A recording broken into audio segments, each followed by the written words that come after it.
So this is a very, very special episode of Building Brand Advocacy. This is our very first live AMA. And now a little bit of a secret is that we are doing it live, but we've not told anyone that we're doing it. So if anyone stumbles across it, you are the lucky ones. We've not promoted this at all. So this is just a little trial for trying to do it. So my name is Paul Archer. I'm the usual host, and I am joined by the wonderful Jack Crocker. Jack, do you want to give us a bit of an intro before we kick in? Sure. Hi, thrilled to be live. This brings me back to our COVID days when we first explored the world of webinars, and we totally missed what Zoom webinar was, and we hosted like 4 a day, capping them instead of going for one. I'm Jaclyn Crocker. Lovely to be here today, Paul. I am the Chief of Staff and GM of North America for Duel. Work very closely with Paul, building brand advocacy for brands around the globe to scale their advocacy strategies. My background is retail. So I spent almost a decade with the wonderful Lululemon, who, for those of you that know it, Lululemon has built community into the core DNA of the business and has allowed, essentially those principles has allowed that company to be at the success that it's at today. And that's all done through grassroots community building with employees, customers, ambassadors, pros, athletes on the ground to really retell that story. I could talk about that for forever, but we can pull on some of the principles as we go. So yeah, let's rock. And so Jack's calling in from Toronto. I'm somewhere in the French Alps, the other side of the Atlantic. Normally I talk about the kind of the high level wanky brand building stuff, and then Jack comes in and talks about retail stuff and words like sell through and stock control and things like that I actually have pretty much no idea how it works. And so, but hopefully we'll be able to answer some of these things. And we've got 2 ways of doing it. So first of all, Jack's actually been chatting to a whole bunch of brand builders in the past 30 days or so as part of a research project we've been doing at Duel. So we're going to kick off and talk about that as a summary. But we've also asked a few questions of our brands because we weren't sure if anyone was actually going to turn up to this and listen to it live. So we've got a few prep questions pre-prepared for that one, which we'll try and do, and then see where it goes. Like, we'll be here for about 30 minutes or so. So to kick it off, Jack, state of brand building 2023. It's been a crazy 12 months for a lot of people. What's the vibe? What's the pulse? What are you hearing when you've been talking to these people, and kind of who have you been talking to? Yeah. Okay. So been in conversation with a variety of brand builders and leaders for the past, I want to say, couple of weeks now. And those who are responsible for driving the strategies forward with predominantly consumer retail brands with a direct to consumer channel. So definitely talking here in the retail space, selling product with passionate communities, passionate customer bases. There have been 3 in hosting these conversations over the last little bit. There have been 3 very distinct trends that have come out of it that everybody is experiencing today. And the first one, which in a way we like glazed over a little bit because everybody's experienced it, but it's actually really important to understand and acknowledge as a whole are the macro trends. The macro trends of what the world is experiencing right now is impacting everybody. So I've heard words like the cost of living crisis, inflation, supply chain. A lot of brands were, I guess if we look at the D2C world, a lot of brands went into COVID, and if you had a D2C channel, like boom, success came right from that, right? It was easy, brick and mortar was closed, there were limited avenues, so brands needed to pivot and they needed to be able to provide a really great omni experience and allow consumers to get the product in their hands when they wanted it.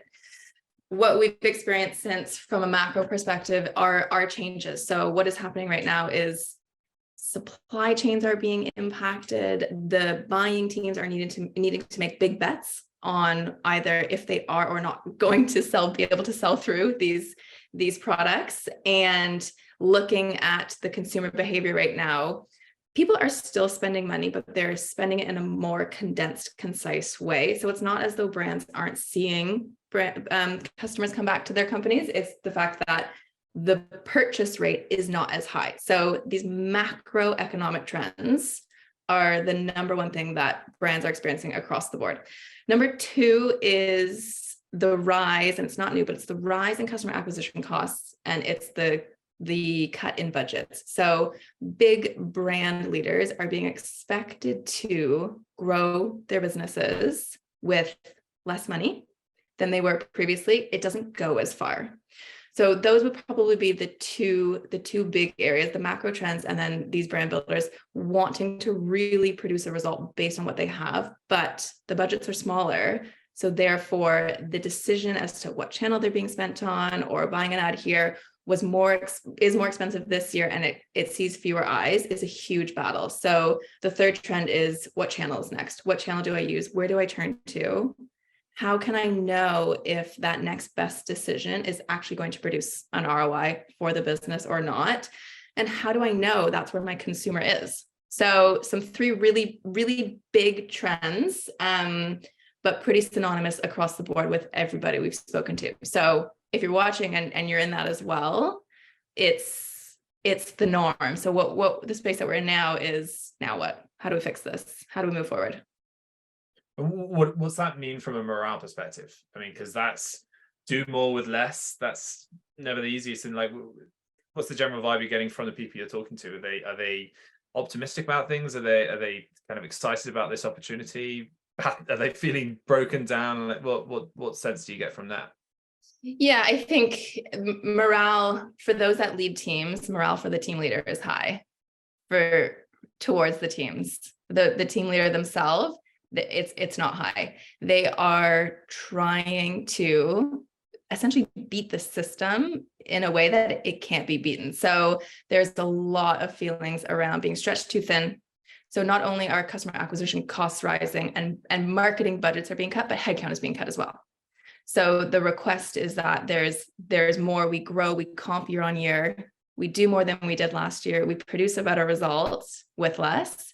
So morale is, it's not as high as it has been. And I think one of the things that feeds into morale is, we all thought, like even us in our business, we all thought that we were done, we were out of it. We beat it, right? COVID ended, the world opened, everything was gonna be a bit of rainbows and butterflies for a bit, and it hasn't been.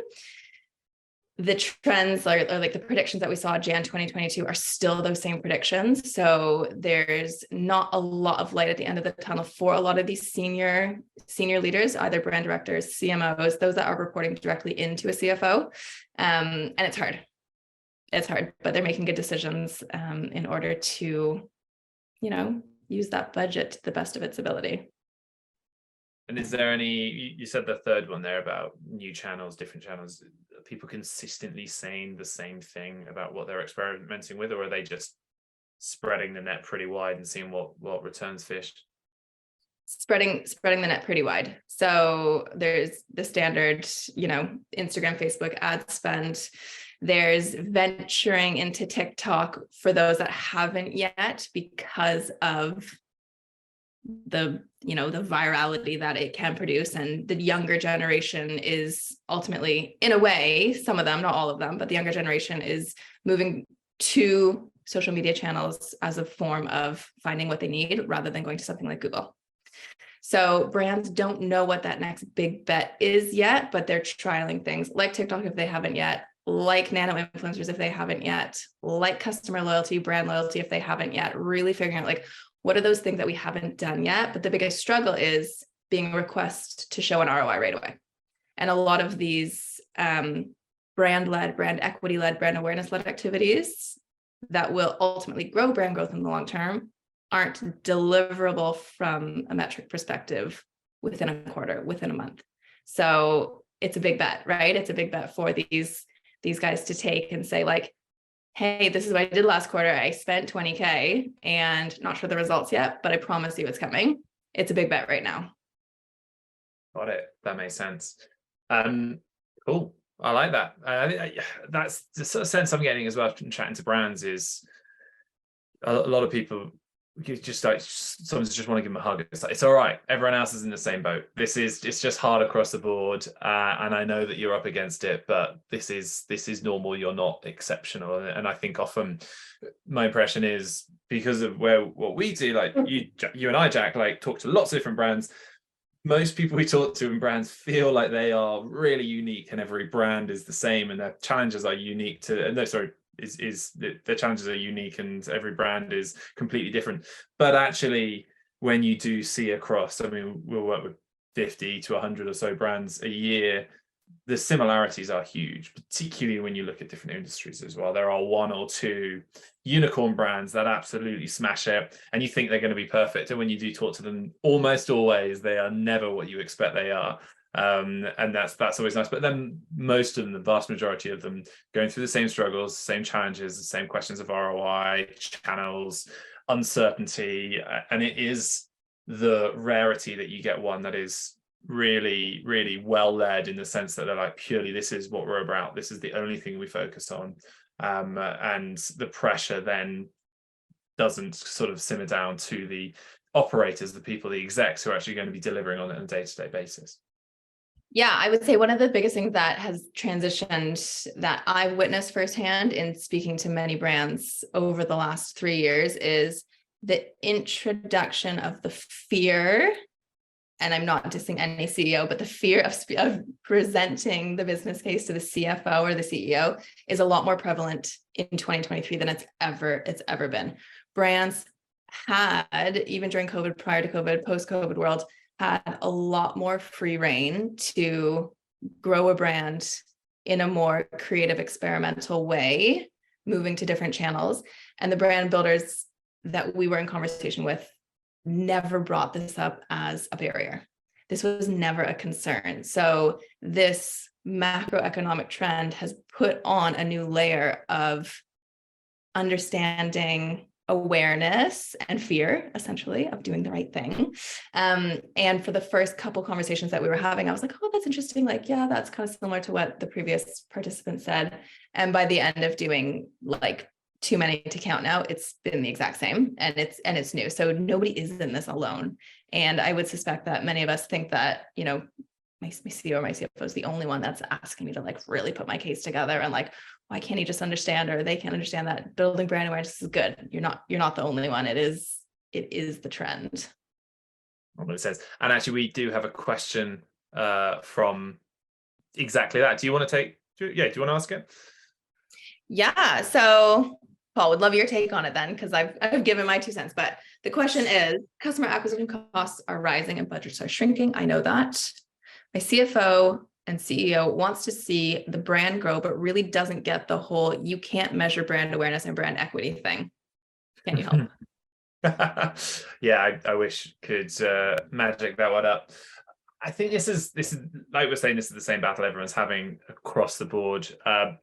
My thoughts on this is that it's easier to look at individual activities and that you are doing and measure that and then add them up to a whole, than it is to try and put a dollar sign over everything that you've got. So for example, if you take in, like if you were to do a community activity, you put something on, you engage with a number of people, what is each one of those individuals worth? And so you've got 2 ways of doing this. You've got a bottom-up approach, which is around those individuals, and you've got a top-down approach. And so I'll start with the bottom-up approach, which is, okay, well, each one of those customers is got a lifetime value of X. But if they're a customer that's nudged into the higher echelons of a more passionate customer, what does that mean? And actually, you can do some of the data research on your CRM to figure out what's that worth. So if you take an average customer and turn them into a passionate customer, what's the difference in lifetime value? But then also, if you've got a referral mechanic of some sort, you can track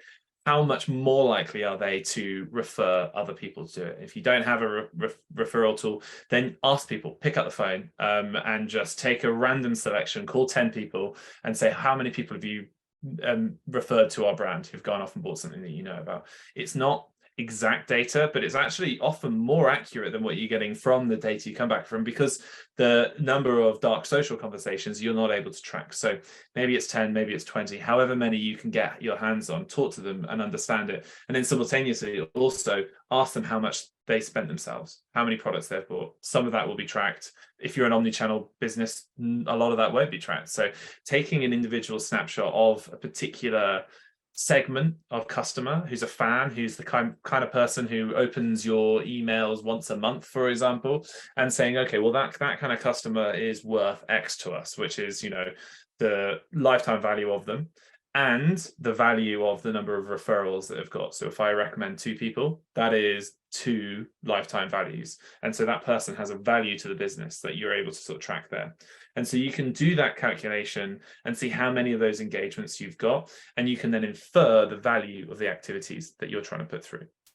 Does that make sense? I just realized I was adding lots of different things together there. Does quite hefty. Let me break it down. So how does somebody start this? What are the easiest wins in order to take a business case to somebody that wants to see the numbers?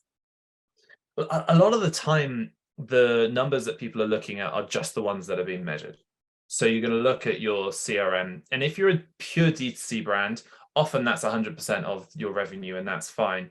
But actually, the dark social conversations, the advocacy that's going on, you have zero visibility of that. Sometimes you're tracking a little bit of the referrals that are going on, sometimes you're not. So as I say, the first step is to identify a number of people and then to call them and to get a deeper understanding of who they are as a customer. So you can build up personas that are more than just what your CRM or e-commerce system is telling you that someone is worth. You can look at different ones, and once you're able to pattern match between 5-10 different people that look and roughly are about the same value, then you're able to attribute someone who looks like that in the CRM probably looks like this in real life, and then you can value them. So that you're adding more qualitative data, but at the end of the day, that qualitative data has a $ next to it as well. So you can infer value, and you can take that up to a CFO. This is particularly relevant for those who are having a budget slash, because for example, they're like, I really want to do this really amazing, authentic brand building activity that I know is going to drive serious value for the company, but my CFO is trying to get me to spend all that money on meta ads because he can track, or he or she can track exactly the revenue that we get from it. So you've got to build a better business case today than you ever had to before. And actually, you've got to have as many dollar signs on it. So look around and see where you can add value to an individual. And so doing that from the bottom up, get a value on an individual basis, and then you can add those together. Okay, we engage with 1,000 people here, and each of those 1,000 people are going to be worth X because they look a little bit like that. And so you can actually build up a more robust business case for all that revenue that isn't directly attributed through ads or whatever the case may be. So that's the grassroots up way of doing it.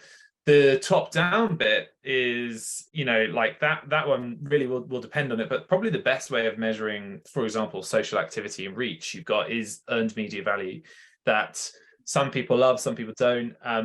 What you're looking at here is trying to put a $ to the equivalent reach or engagement that you've been getting from people. That could be influencers, that could be organic posting from your customers, brand ambassadors, whomever it may be. If they're posting about you on social, what's that worth to the business? Well, if you were to have reached 1 million people, or to have 10,000 engagements across 500 different social posts, what is that worth? You actually do have a really good benchmark as to what those things would be worth, which is your cost per click on Meta or TikTok or whatever, because many of the times your performance marketing team have the ability to use the bidding system to have an average cost per click to get someone to like a post that you put out there. So you actually have an almost exactly the same way of inferring value. So what is 10,000 likes going to cost you in the in meta ads, or versus what is 10,000 is exactly the same as 10,000 organic likes. And actually 10,000 organic likes are far more powerful. So you're able to then infer the top down value of it as well. And media value can be done in a bunch of different ways. You could also be measuring the reach. It's a little bit less exact from that, using cost per mil calculations.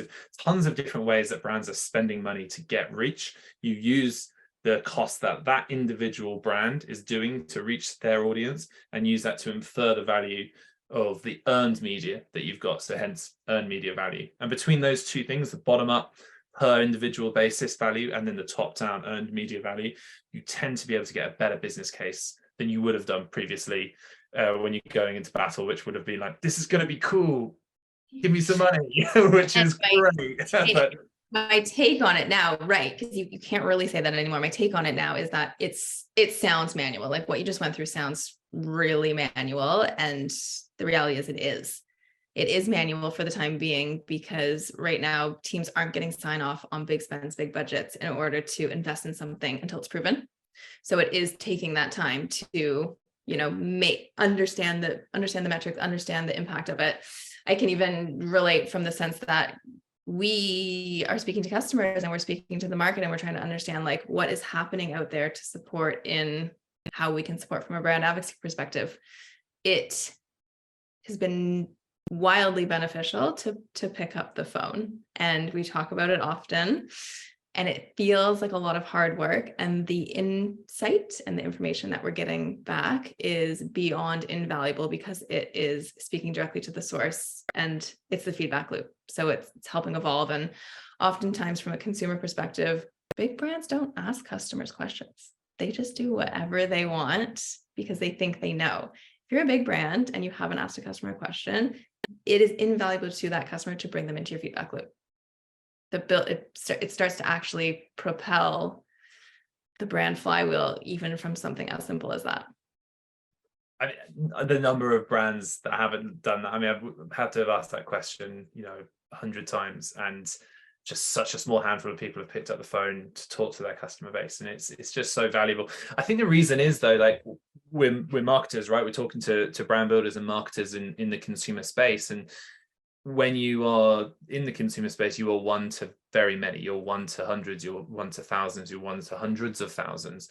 So therefore, this idea of individualizing the customer and understanding them better feels quite abstract. The tendency is to, well, I'll do a form and I will get people to answer a drop-down question so that I can get a really solid quantitative answer. And yes, that is great across the board, but actually that isn't as useful as deeply understanding what that customer wants and deeply showing up and providing them with that value that they've got. But on the flip side of it, deeply understanding the value that they've given you in return for it. So there's you are right, it is manual, but there isn't a single conversation where, first of all, when you pick up the phone, people are always bowled over that you actually are bothering to do it. I mean, how often have you ever received a phone call from a brand that you've just bought a product from, just saying, hey, just wanted to chat. Where did you hear about it? What were you Googling? Just how did you find it? Oh, did your friend talk about it? And then inevitably the thing is they'll say, what did you Google to find it? Oh, I don't remember. And you're like, okay, well, what were you thinking? You've got to then dig deep, like 2, 3, 4 times to say, well, what were you thinking? What was happening with you at the moment? Throwing them into that second when they think about it. And then you'll always find it. That person will remember exactly why they bought your product. And they'll tell you a story and a narrative of their friend taught it, or they saw this influencer did a thing, or they were cruising an ad and they clicked on it, whatever the case may be. But you're getting a much fuller picture of who is buying your product, why they're buying the products, and how much they have generated for you. And all of that is ammo that you can take back to the CFO that wants to spend all your great brand budget and spend it on ads. So it's well worth investment. Yeah, I say no, I've never had a brand call me, but what I can share recently is, venturing into the baby space as a mom. It's a new shopping area, first of all, but second of all, the mom and pop boutique brands who are trying to grow their businesses, and I'm sure there's niche communities out there across the board for every type of product they sell. Those are the brands that are taking the extra step to make a good name for themselves. So including in-product collateral when the item gets shipped, a handwritten note from the founder, CEO saying we are a small boutique business. Thank you so much for your purchase.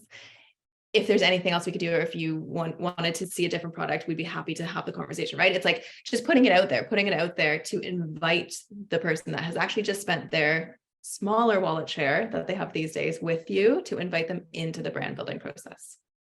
We could probably carry on for forever. Shall we roll into the community side of things? Yes. Right, so we do have a question, and obviously community is your jam with your background. So all businesses want growth, and Yarrow is still pointing towards building a brand community. What are the foundations, and is it worth it? Big question, a lot to unpack there, but in your 5-minute summary, go. So let's think about community and what's the definition of community. Community is a space where people share a like-minded interest and feel a belonging to something. So community, when it came to brands, got a little bit skewed in the last 5 years, I want to say. So there were some really amazing brands out there, like the Lululemons of the world, like Harley Davidson. They're the original creator of brand communities. Glossier, Gymshark, Allbirds, like these really great brands who were growing the brand through community, which is building relationships with customers on the ground to feel like they are a part of something. It became a bit of a buzzword. And what spiraled was that every brand needed a community. So therefore, every intern was given the task of creating community, creating brand community. And what it ultimately ended up being in and around like 2015, 2016 was a social media channel.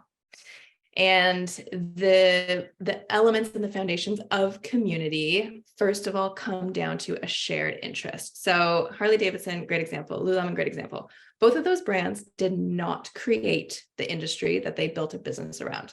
Lululemon did not create the yoga fitness industry. They built a business around an already existing passion point. Harley Davidson did not create the motorcycle riding industry, but they created a business around the passion point of adventure and lifestyle. So what brands can do is understand from their own business perspective, what is the passion point? The brands that we're seeing these days that we're working with, those that are coming out with these really powerful stories, all stand for something and they all share a passion point. So an example would be Tropic Feel, like the passion of travel, Monica Vinader, the passion of sustainability and product, beauty brands. There's a huge passion point around beauty brands. So it's brands looking to, when they're building a community, what's the purpose of it? What's the intention? Get the foundation right. And the foundation is often that shared passion point that has nothing to do with the product. That has nothing to do with the product, that has nothing to do with what you're selling, but has everything to do with what you stand for. So in my quick answer, rather than writing a whole white paper on it, is the foundations are understanding the passion point and understanding that it is worth it because it leads to long-term brand growth. Communities build brand loyalty because customers are able to share their experience, feel like they're part of something, and subconsciously your brand actually stays in somebody's mind. So when they're ready to make a purchase again, regardless of where they are in that purchase cycle, because of the feeling the brand has created, they'll likely go back to you to make that purchase. A community is not worth it if a brand is looking for a quick sales hit to a terrible quarter. So right now saying, I think it's time to invest in community. By the end of Q2, I'm anticipating X growth in X market or across the board. And if I don't get it, I will be annoyed, is the wrong take on community. It should be, what are we doing now to build the foundations to have our story be organically told by those who love us the most, who are our customers. So in 3, 5, 10 years time, we exist because we exist for the community. Tactically, just go deeper now, how long should someone expect before a community is gonna be returning the investment? Because there's a lot of upfront investment in building, nurturing those relationships with people. When should a brand, when you are going to battle to your CFO, I need this budget, and they say, well, when am I going to see a return? What should you say? Minimum 2 quarters minimum. If you have a bit more leeway, 3, if not a year. I'm amazed. I would say more than a year in many cases, but the difference is the growth that you get from it is exponential and free, which is the other side of things. Which because if you think of the community bringing more people in, your brand is the sum of the relationships with those people, and every single one of those people that feel connected to your brand, they each bring in one person, 2 people even. You have not, a typical growth curve is linear. The more money you earn, the more money you can spend on ads. But actually, if you're able to get this community thing, it may flatline for quite a while. In fact, cost you money and start going down. But that growth curve you get then is an exponential curve, and that is so hard to replicate in any other channel. Yeah, totally. It's like SEO. You're never going to write a blog post and then expect it to be your best traffic driving piece within 2 weeks, even, right? It's a slow burn for long-term gain. So yeah. Okay. Next question. I just remember a little anecdote from chatting to the CEO of Tough Mudder, phenomenal community-led brand, and he viewed community as the most important thing. He had a call every single week with members of the community to engage with them, and they built these kind of super ambassadors who would give up their weekends to go and help coordinate the events that they put on, but they were the heart of it, and it wasn't outsourced to the intern. It wasn't the social media exec who just graduated 2 months ago. It was, you do the community stuff. It was the CEO's job, and it was because of that it baked down throughout the whole organization, and they did very well through it as a channel of growth. Basically, every single gym you can go into, there's always going to be someone wearing a Tough Mudder top. That word of mouth machine that they built, that sense of belonging, that being, that it was baked into the product for sure, and it was easy in a space like that. It's much harder to do that while selling dresses or something, but it also was not by chance, because it was something that was held from the top. So getting that buy-in is a challenge, but I think it's something which has such big impact on the brand. One of our other sourced questions before we hopped on today, Paul, what is your take on social commerce and why is it important? Ooh, yes, good one. I like to talk about a lot. So I believe social commerce is all revenue, commerce, sales, which is influenced by people. And so this is through social, right? So it is that terminology, social. Now, what it's not is easy to say. It is not someone making a purchase on a social media platform. Now, this is something where I think that there's a lot of confusion around this, because if I buy an ad on Instagram and then someone goes and makes a purchase through my Instagram store, that is just an ad and a channel. There's nothing social. There's no human element that makes that. That isn't any different to e-commerce 1.0. That's been around for years. It's just a different variance. It's a different variance of retailing or whatever the case is. Social commerce is it's a phenomenon. It's entirely different to that, because this is about revenue, which is driving through people, through humans. If the person is what makes it social. So someone, and now that could be an influencer with millions of followers, that could be an influencer with 10,000 followers, 5,000 followers, or it could be Joe Blogs down the street posting about his favorite product. It is all revenue which is influenced by a person on social media, and then you go off and buy a product, and you may even go off and buy that product in a store. It might not even be attributed, but you bought that product because of someone. And it is that thing which is where the phenomenon is happening.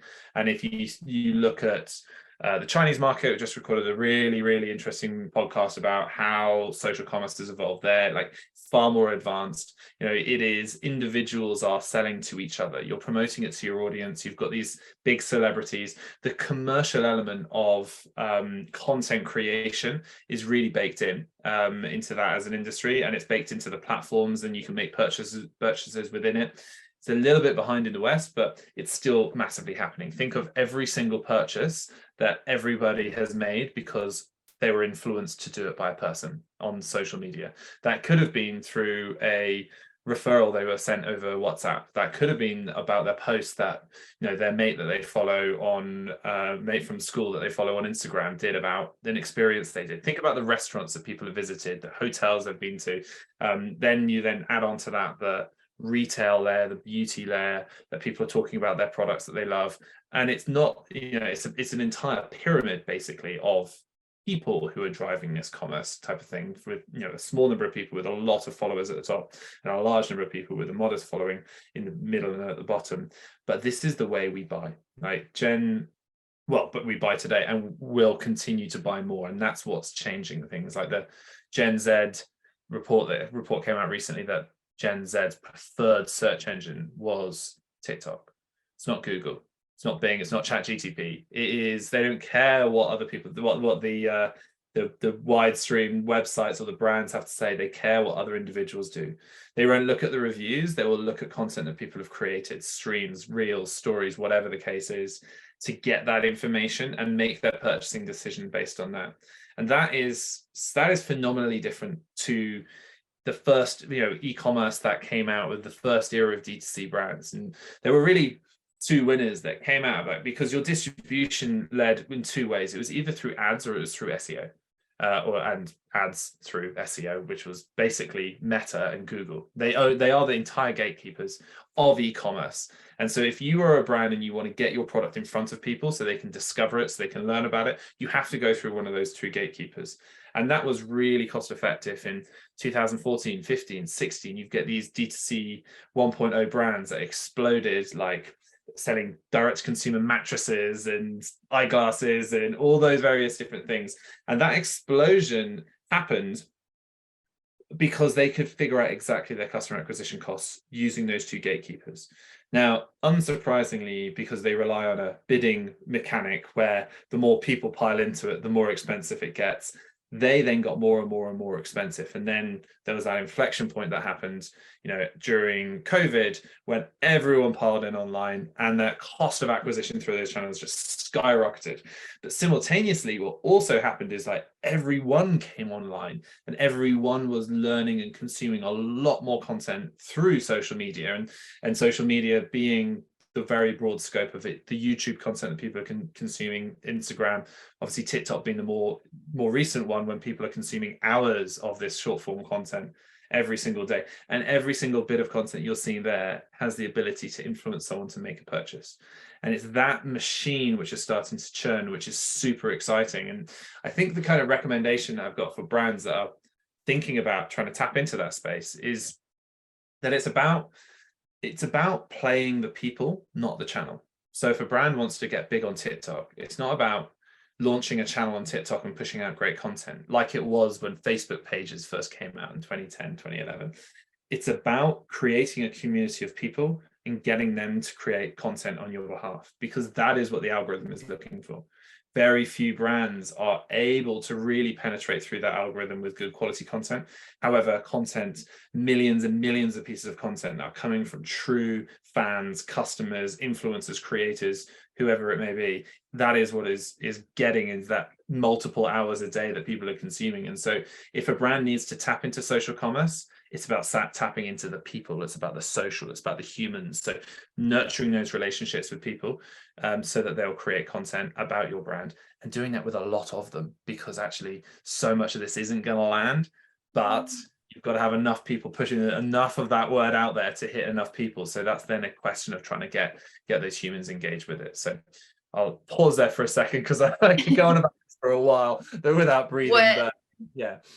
What is so, on the topic of social commerce, what is so important for brands to get a grasp of now are the generations, and how the different generations are behaving and interacting with elements of social, which will drive the future of social commerce.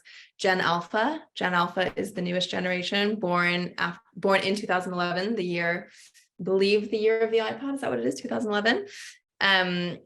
We have digitally native vertical brands, but now we just have digital natives, right? And we're all an element of digital natives, like Paul and I as a generation, but we're actually not true digital natives based on who is coming from a generational perspective. So the expectation of the younger generations to find what they want to find, to have different experiences across the board, and to be served in an omni way is so much more prevalent and relevant now than it ever has been.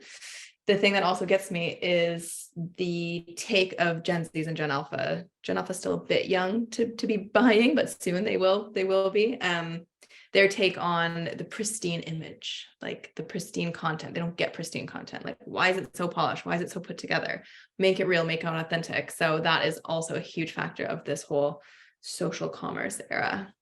And I think that's that thing about digital natives. They're social natives. So that is something which is about the way that their minds and their lives and their brains have developed during that formative years of when they are, 8, 9, 10, 11, 12 and onwards into their teens. They have developed in a world where social media happens, and when you're hyper connected to millions of different people in the way that they consume it, which means that the way that they think and the way that they get that world is so different to someone who didn't grow up in that period of time. And I think so the digital native piece, that is someone who came of age in the internet at the early days. They got rid of Encarta on the disk and they started using Alta Vista and things like that. And I think the cutoff for that is somewhere between currently 35 and 40, depending on how advanced your parents were at the time. Like, so if you had a parent, if your parents were in tech or had an internet connection, you were 3-4 years ahead. The majority of people got an internet connection in 1999. And so that basically means that if you came of age, started secondary school before 99, you're probably not a digital native, and therefore you probably don't get digital media in the same way that a digital native does. And I think that you start to see that, and there's a big thing at the moment of the age crisis in marketing, of it all being under 40, and actually they're really connected, those two things. But what's fascinating is seeing what's happening to social natives. You know, these kids that Gen Alpha, Gen Z, they're coming of age, their brains are forming in a different way. They're going to have superpowers that you and I just don't get. We simply cannot get our head around it. And, you know, we'll very quickly be out of a job, I think, because there's just going to be something that they get when it comes to content creation or playing this game. And social commerce will be so natural to them that they won't be having these battles. The brands, I'm really excited about the next generation of brands that haven't been formed yet, the social commerce native brands. And you talked about Glossier and Gymshark and Allbirds and Everlane and folks like that. The D2C 1.0, they were the ones that came of age in the e-commerce era, right? When you had, they nailed Google and they nailed Meta. And that is why they were so successful. The early ones, like those earlier ones nailed that, the Caspers and the Eves and things like that. Then you had that more social, like innovative ones, the Glossiers, the Gymsharks. They got community in a way that others didn't. But what's going to be fascinating is the brands that are coming up now, which are TikTok native. They're short form video native. They're about something different, and they will get, and if they're probably run by a 20-something-year-old, they will get this world in a way that we simply will never do. And they will flourish and explode and become the next Gymshark. I'm super excited to see where that is, because there's a few sort of emerging, but I've not seen any that are so clearly night and day, just doing things completely different to the status quo. But I think we're only 6-12 months away from seeing one of those emerge and really, really kind of trailblazing the new way that brands will grow in this decade rather than the one before. We did have one more, which is kind of, we touched on it in a different way, but what channels am I missing exploring in order to acquire more customers? So shall I take this one? I'll start. You can share your thoughts. It plays into the social commerce idea. So if a brand thinks of their network, oftentimes it can fall in the realm of a pyramid. At the bottom of the pyramid, brands have customers, and brands tend to do really well, either customer loyalty programs or something, CRM strategies, whatever that is. And at the top of the pyramid, from a brand network perspective, those that are telling the story often sits with macros or celebs, and those are done pretty well. Commercial agreements managed. You know that if you're going to do a partnership with a celeb, they're going to post about you. You're going to get a big uplift in traffic and views. Conversion, perhaps not so much, but you know that it's at least driving brand awareness. Where I think brands are missing the boat on is that middle part of the pyramid, which are those social advocates. So who are those guys that exist within your brand network? They're brand fans first. They own the product. They love the product, that are willing and probably already are talking about you as a brand for their own social audiences, and they're high trust because they're speaking to their own audience with their own aesthetic, their own look, their own words. That is an amazing channel for brands to tap into and to create something for. That probably in itself could be its own topic, which is actually like amplifying and activating on brand advocacy through social advocates to drive customer acquisition. But I would say from a brand perspective right now, as some final thoughts, is who are the customers within the network that are already talking about you, and have you ever considered amplifying their story and giving them an opt-in self-select channel to then power it even more? Love that.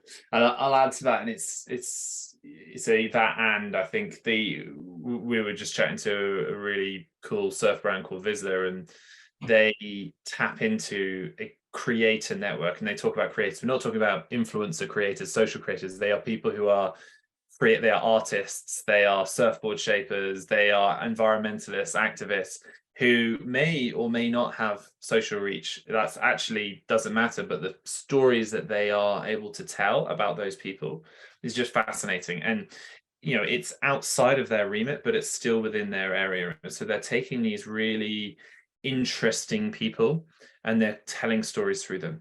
and they're using those, they're taking those stories, they are amplifying them through their own channels. But it's those people that tell that story, and it's outside of, you know, just catching waves or whatever is that classic sort of surf content that everyone is doing. It's just really in a different area, and it's bolstering up the brands in a space. So finding people who are cool, and ultimately brand building is about cool. It's a, you know, the Paul Noddy, the founder of this, was saying, it's about those intangibles.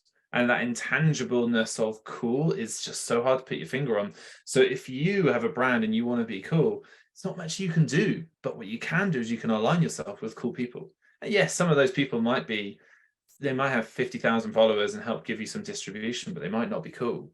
But there might be someone who doesn't even have a phone and lives in a van and does the most incredible arts, and they're just the coolest person in the world. Taking their story, amplifying it, means by proxy, you're going to get a little bit of that rubbed off intangible coolness. And so that is not quite a different channel, but it's a different approach to making your existing channels work. Because if you're buying ads, well, you can buy ads to amplify this content that people will consume, and they are then sort of impressed by you and taking some of that. Or maybe you're just using that, putting out through your own channels. So I think that's everything. If you've got anything else to add there, I think this we're coming up to time. Thank you so much to everyone who actually zoomed in there. This has been a lot of fun. We are going to be putting this out onto the podcast, and so anyone who's listening to it, love to get your feedback. Do you like this AMA sort of format? If you do, any other questions? Should we carry on sort of shooting the shit, carry on talking about this stuff, or is this something that doesn't work? Love to hear about it. I've certainly had a blast, and thanks, Jack, for being my partner in crime in this. No problem. Thank you. It was great. Cheers. Take care. See you later.